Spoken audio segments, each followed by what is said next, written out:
Okay, Dr. Jara, thanks so much for joining me today, as well as you, Dr. Crimmins. I really appreciate your time. Well, no, thanks for having me, Kevin. I appreciate it. Hi, Debbie. How are you? Hey, Dr. Jara, you're in one place. You're a man on the go. We've Yeah, tracked you yeah. down.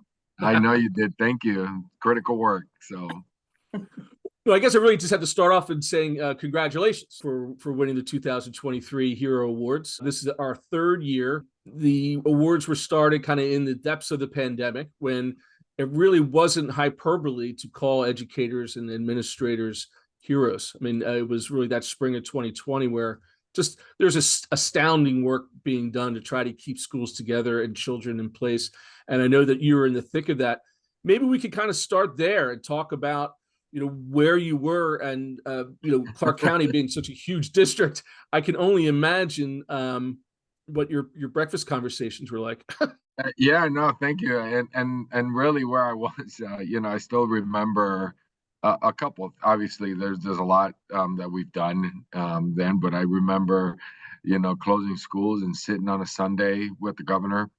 And as he was, we were one of the last schools to close. The school systems in America, it was between us and New York City. And not that I was not a non-believer. It was, in COVID, it was just I was worried about everything that just what do you do with kids, right? I mean, education is fundamentally in the classroom in a school is fundamental to our communities, and not just that we teach them how to read, write, and do math, but we feed them. And I have, when you have 13,000 homeless children in a school system, and over 75% of your kids come to school to eat breakfast and lunch, what do, right? So I remember that Sunday, and so it was you think, oh, 2 weeks, and then you come right back, and we had no idea. I've worked in administration in Florida in the East Coast. I can close the school for a hurricane and right back up, right? This was a silent that we had no idea.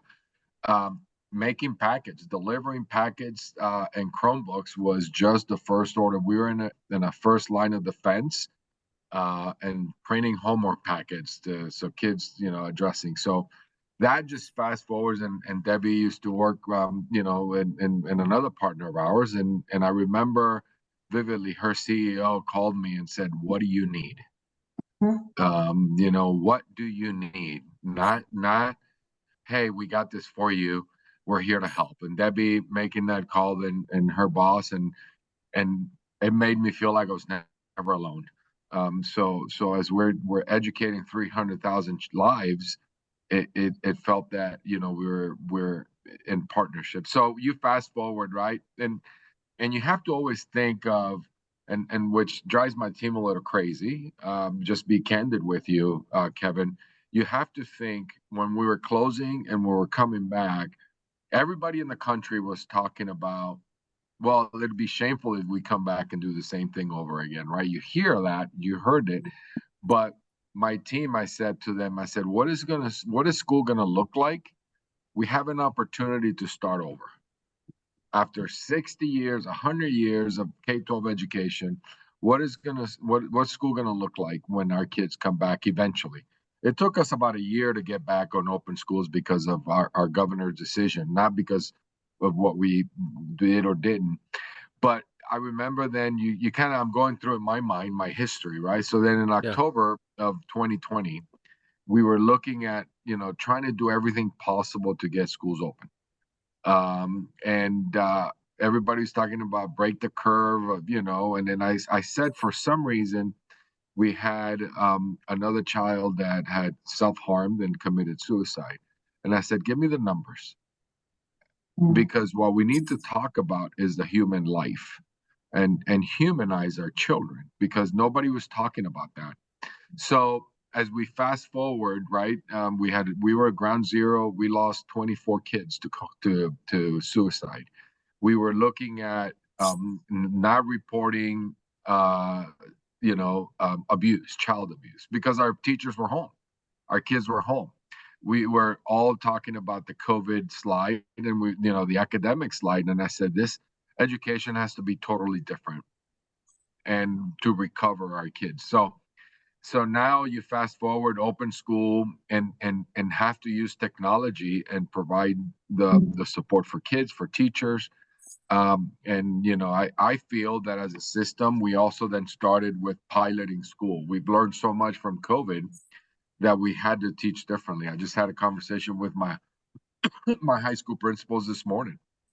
Why are we still looking at seat time when we've learned so much from COVID that our kids can get on a computer at home and do their assignment and demonstrate competency? So it's always got to be thinking what's the next step and how do we personalize education. So kind of give you a little bit of my thinking. We come back with a lot of PBL, a lot of on hybrid, a lot of kids, but not to, and I don't want to ever to think that we're replacing the teacher, because the teacher is the cornerstone of driving kids to be able to differentiate with a technology tool that helps our students according to what they're learning, what they're showing mastery, or what they need the support in. Yeah.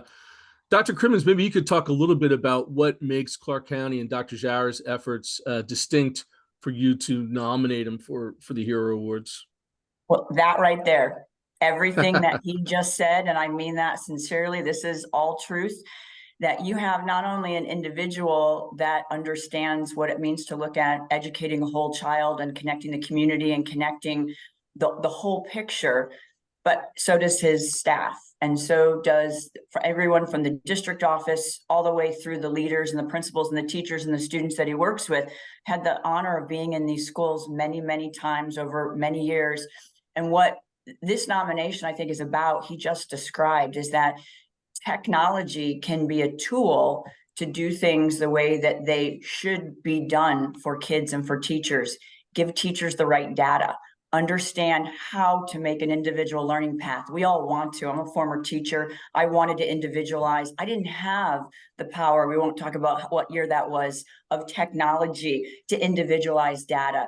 Give kids the opportunity to move faster if they understand something, or get scaffolds if they don't. But the key, and you just felt his passion and what he talked about, is that it's a district that models, and I talked a little bit about this with you, Kevin, before, what it truly means to be a partner internally for accountability for success for kids, that there is a complete collaboration where we are going to use these tools in a smart way.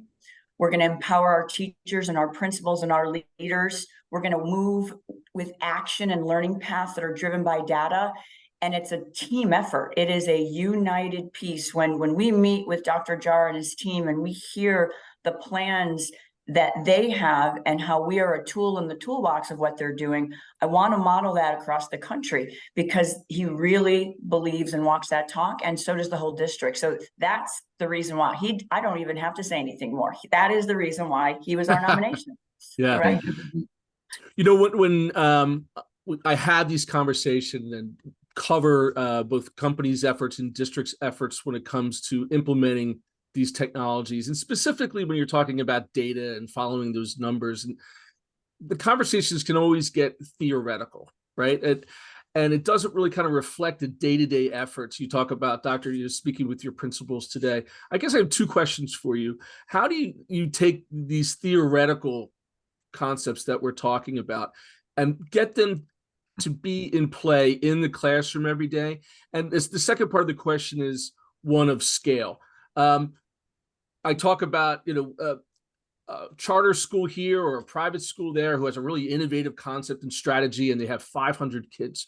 You're talking about 300,000 kids. So how do you take these sort of concepts and scale it across a district of your size? So no, and that, I'm going to tell you this, and that is a perfect question, because when you really think about where we're headed, where I see the vision, right? I mean, you can sit here in the ivory tower and be a visionary, but I'm in the classrooms, I'm in schools, I'm talking to principals, and I think that is the piece where, not that it's unique, I just, that's where to be honest, that's where the fun happens. It doesn't happen in my office. And I tell my teachers the most important place in the Clark County School District is the classroom. It's not my office. It's not the boardroom. It is the classroom. So to that end is that I want to see it in action. I'm going to tell you, Monday I had a roundtable conversation with teachers. I do often.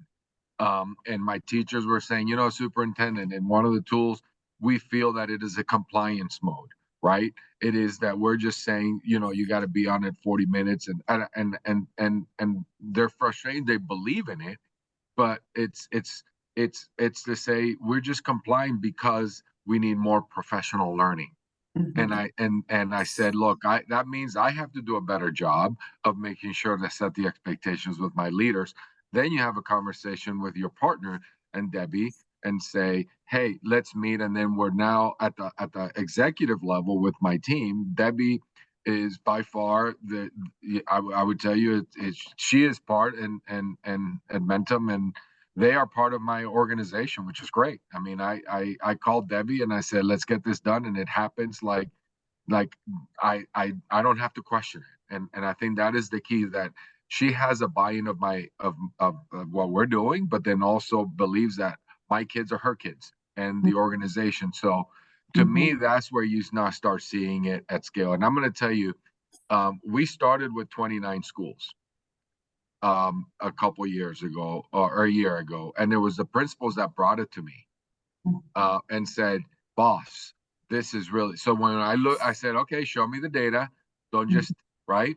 And when you looked at our kids in these schools outperformed by 30 percentage points,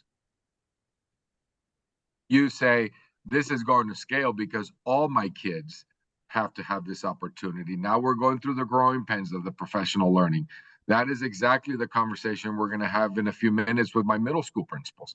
And you have to stay on top as a leader to then make sure that it doesn't fall off and it becomes organic and it's not a compliance, because like I said, it's got to be teacher driven. The tool is it's supported, and not every kid is in the same spot. Not every teacher is in the same spot. Not every school is in the same spot. So it's the differentiation up, and now it becomes part of the culture. Yeah. Dr. Crimmins, let me ask you the inverse of that. So our readers, our listeners who are listening to this conversation and listening to Dr. Jara, and it just, when you think about the scale of that, and maybe they're in a smaller district, maybe they're in a place that has a few thousand students, and it's like, well, this is not something that we can apply to. Talk a little bit about scale from the other end of the scale.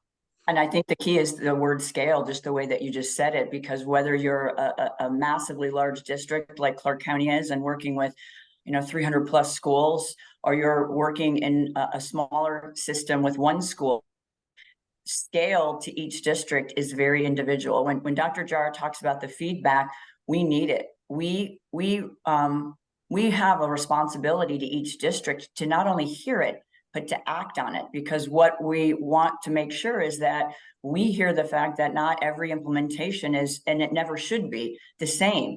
What we're looking at specifically, for example, in a Clark County, and what that dashboard needs to feel like, the professional development needs to feel like, the ease of use for the data so the teachers don't feel like it's compliant, so that they're actually using it in their one-on-one teaching or small group teaching. The learning path is doing what it was meant to do.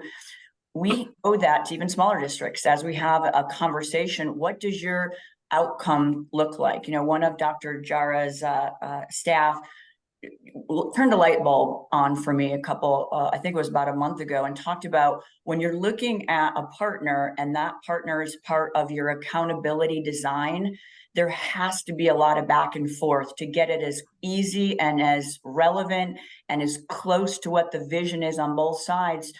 We feel that way even for smaller districts, to your point, Kevin. Like, we will have that implementation and that discussion, and want to not only make sure that our tools are providing what needs to happen with that data and that learning path for each student.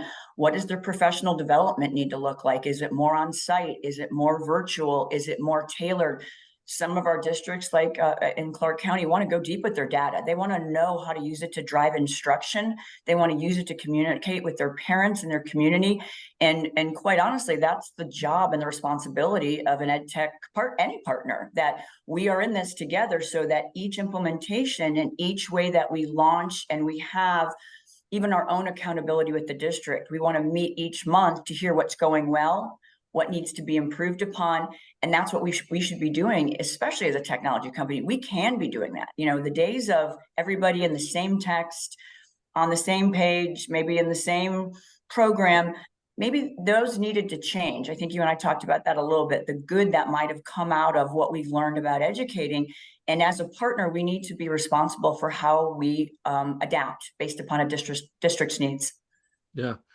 So we talked about the unfortunate recent past.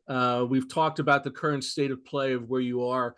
Maybe we just finish up the conversation to kind of look out on the horizon. What are your hopes for the next few years? I mean, you saw some dramatic increases as a result of these implementations. What are the next steps for Clark County? Yeah, no, it's exciting. It is exciting to be a student here in the Clark County School District, a staff member. I'm excited. I got a great board that's allowing me to do this amazing work with a great team. So here's where I'm really excited. Our math scores, when you look at across the country, we went up. I mean, the jumps were in every single student group. Every single student group, we had increases in math.